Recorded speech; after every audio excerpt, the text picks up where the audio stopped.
If you've spent any time watching this channel or read my essays on Turner Classic Movies or just followed me online for the last several years, you know that I love classic Hollywood cinema. You know that one of my favorite eras of movie making was Hollywood movie making of the 1930s and 40s. I've probably written hundreds, if not thousands, of essays for Turner Classic Movies alone on the topics of movies from the 30s and the 40s. It is clear that is an era of movie making that I personally love, which is why I would never recommend it to anyone.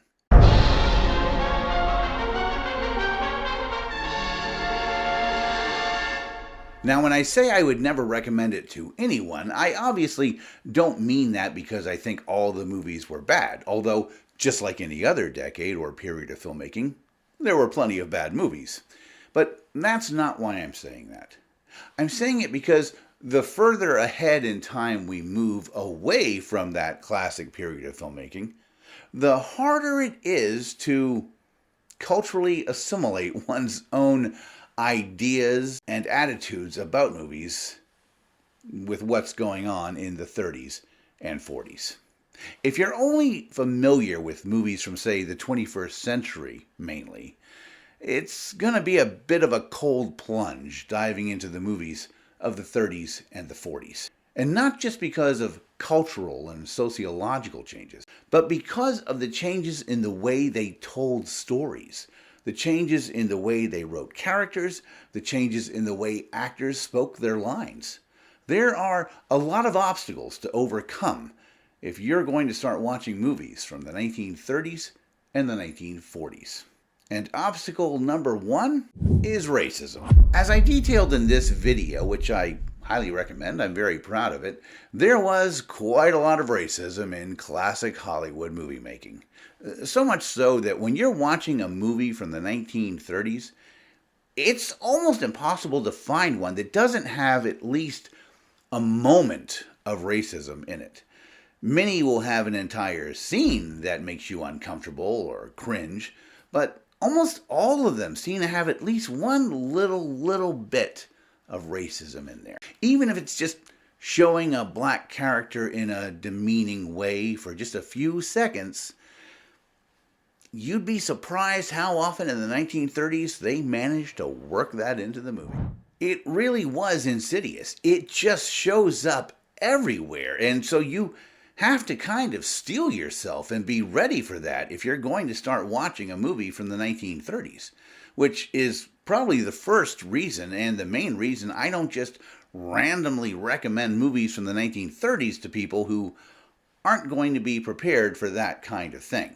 So by the same standard, that's actually one of the reasons I love movies of the 1930s and 40s, because they're this perfect cultural preservation of how people thought and acted at the time. They say the quiet parts out loud all the time, and you're kind of shocked at it because they're exposing who they were without really knowing they were exposing who they were. In other ways, they can be giving us cultural insights into just how much they knew about a certain subject more than we might give them credit for. In other words, you might be familiar with the term, "if it plays in Peoria." It was a common phrase around Hollywood back in the 1930s and 40s and 50s. What it basically meant was, if we're going to spend money on this movie, if we're going to hire these actors and work with this director and then do all the marketing campaign for it, we want to make sure that it plays in small town America on Main Street, that people like it, that people go to it, that they understand it, that they connect to it. We want to make sure it's not just going to be a movie for a very small set of people. And when you understand that and you watch some of the movies from the 1930s, you will realize, especially in the pre-code era, that, well, a lot of our ideas today about how stuffy or prudish some of the people were at that time is really not the case. For instance, in the movie Jewel Robbery with William Powell and Kay Francis, there's a running joke throughout the movie where William Powell gets himself off the hook by getting people stoned. He literally hands out joints and says, "Smoke this instead of your own cigarette," so that the person will get high and giddy and start laughing and get the munchies and stop worrying about trying to catch him. Thanks. Mr. Hollander, do smoke one of my cigarettes. Now, inhale deeply. You think I should do as well for myself under communism? What should I steal? Power plants? Grain elevators?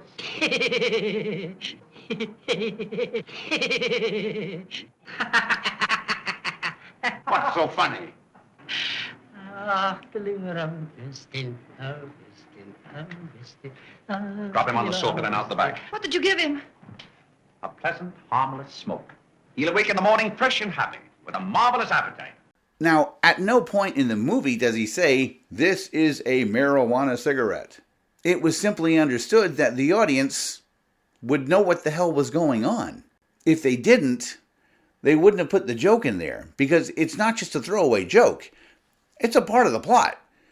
And it's in there with the understanding that in Peoria, they're all going to be sitting back in 1932 and laughing because they're going to know what he's doing. He's getting people high.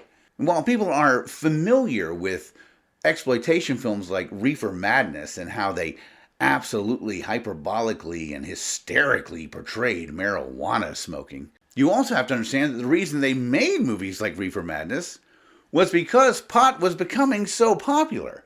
But we only think it became popular in the 1950s and 60s with the beatniks and the hippies because, well, that's what our cultural history tells us. Our archaeological history, using the cinema and movies like Jewel Robbery, tell us that, no, people understood pot a long time before that.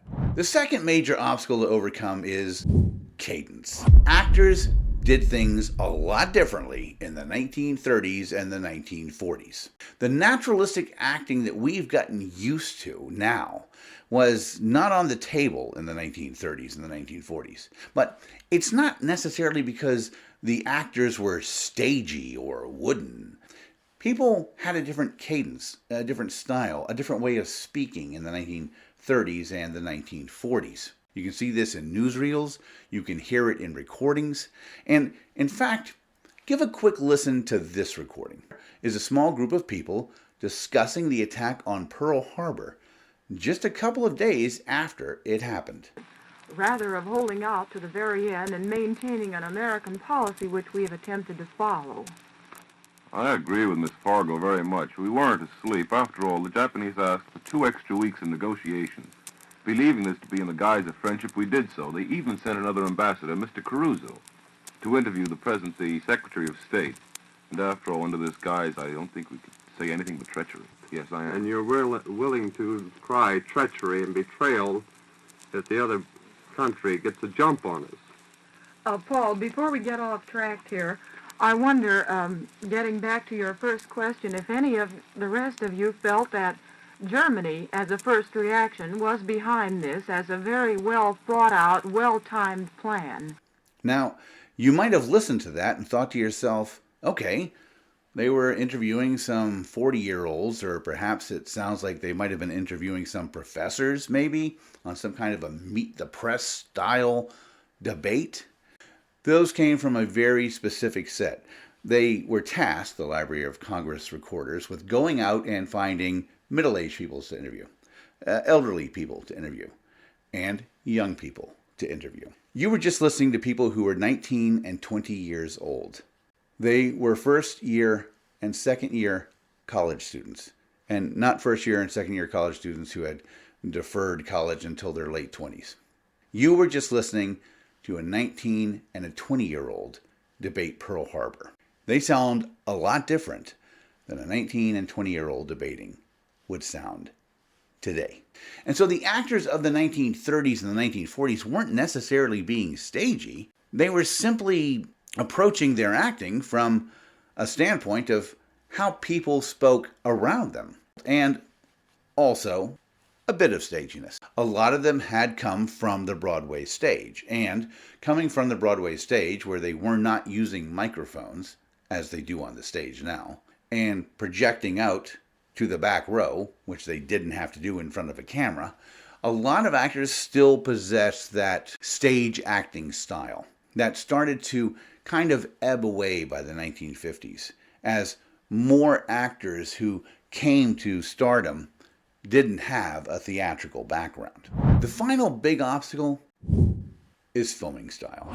Filming styles have changed dramatically over the years. In the early sound period, you often had films that were anywhere from 60 to 70 minutes in length and still didn't really get around to their main plot until about 10 or 15 minutes into the movie. There's a very loose structuring of story in a lot of movies of the 1930s and even into the 1940s. Far looser than you get today. Many movies today like to give you a kind of a story setup in the first few shots even, to really let you know what you're in for.